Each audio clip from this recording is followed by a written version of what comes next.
নমস্কার, আমি সিঞ্চিতা ভট্টাচার্য। আমার ইউটিউব চ্যানেল প্রয়াসে সবাইকে জানাই সুস্বাগতম। আমার আজকের ছোট্ট একটি প্রয়াস কবি শুভ দাশগুপ্তর লেখা কবিতা দিদি। দিদি, তোর নতুন ফ্ল্যাট থেকে ঘুরে এসে মাকে বললাম সব কিছু খুঁটিয়ে খুঁটিয়ে। তোর ঝকঝকে মোজাইক মেঝে, ইমালশান লাগানো দেওয়াল, আধুনিক ডাইনিং টেবিল, জানালা দরজায় ঝোলানো দামি পর্দা, এমনকি তোর ব্যালকনিতে রাখা বাহারি পাতার টব, সবকিছুই বললাম মাকে। নগেন দত্ত লেনে আমাদের আলো বাতাসহীন একতলার ভাঙা ঘরে বসে মা সব শুনলেন চোখ বুজে। শুনতে শুনতে মার মুখে ফুটে উঠছিল হাসি আর চোখে আসছিল জল। তোর ব্যালকনিতে দাঁড়ালে ছড়িয়ে থাকা শহরটাকে অনেক দূর পর্যন্ত দেখতে পাওয়া যায়। বসবার ঘরের দেওয়ালে নতুন কেনা একটা সুন্দর পেন্টিং ঘরটাকে কি গাম্ভীর্যে ভরিয়ে তুলেছে। এই সব কিছু মাকে বললাম।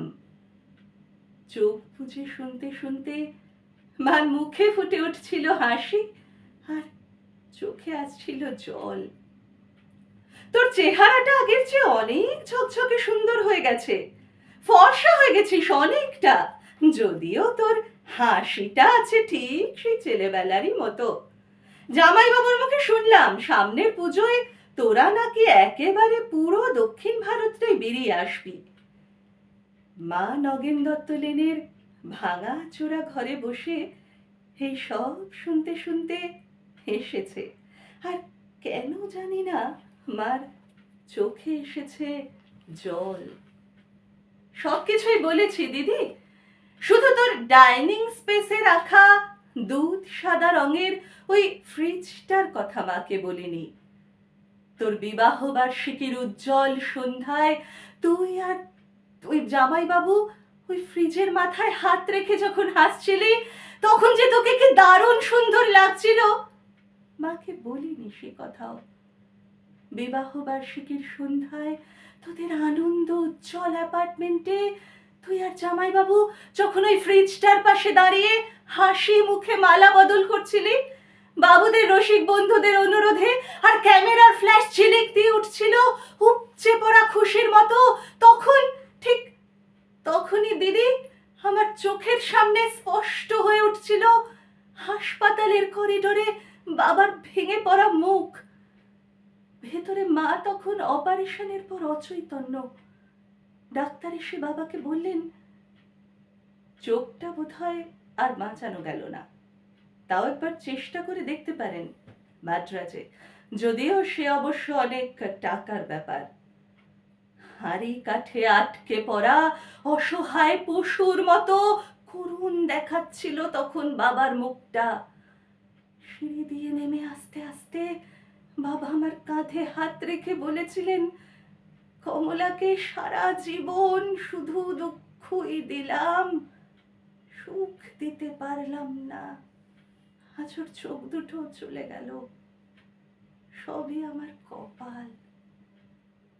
দিদি, অনেক দর দস্তুর চাপা চাপির পর তোর বিয়েটা যখন আরো কয়েক ভরি সোনা আর একটা ফ্রিজের দাবিতে আটকে পড়েছিল অনিশ্চয়তার ঘেরাটোপে, বাবা তখন কাউকে না জানিয়ে চড়া সুদে ধার করেছিলেন অনেক টাকা। সামান্য মাইনের প্রাইভেট কোম্পানিতে চাকরি করা বাবা বেঁচে থাকতে থাকতে অন্তত একটা মেয়েকে পার করার দুরন্ত আশায় ঝুঁকি নিয়ে ফেলেছিলেন অনেকটা। চোখের জল আর রজনীগন্ধার সৌরভকে পিছনে ফেলে তুই চলে গেলি, পড়ে রইলাম আমরা, মা আর আমি। আর পড়ে রইল নগেন দত্ত লেনের অন্ধকার ঘরে বাড়তে থাকা সুদের বোঝার চাপে তলিয়ে যাওয়া একটা সৎ মানুষ, তোর বাবা, আমাদের বাবা। দিদি, তোর গা ভর্তি গয়না আর ওই দুধ সাদা ফ্রিজটার কথা মাকে বলা হয়নি কিছুতেই। দৃষ্টিশক্তি খুইয়ে বসা মাকে বাবা বলেননি কিছুই। শুধু অসহায়ের মতো খুঁজতেন মার মুখে একটু হাসি, বড় মেয়ের ভালো ঘরে বিয়ে হওয়ার একটু তৃপ্তি।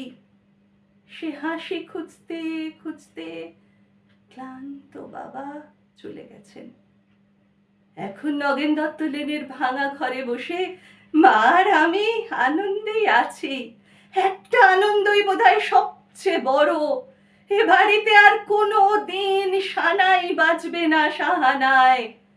সানাই, রজনীগন্ধা, বেনারসি, হইচই এসব অপ্রাসঙ্গিক হয়ে থেকে যাবে চিরটাকাল। নমস্কার। সবাইকে অনুরোধ, যদি আমার এই ছোট্ট প্রয়াস আপনাদের ভালো লাগে তাহলে আমার ইউটিউব চ্যানেলের লিংক যেটি দেওয়া আছে সেটি একটু সাবস্ক্রাইব করবেন, আর যদি ভালো লাগে তাহলে একটু শেয়ার আর লাইক করতে ভুলবেন না।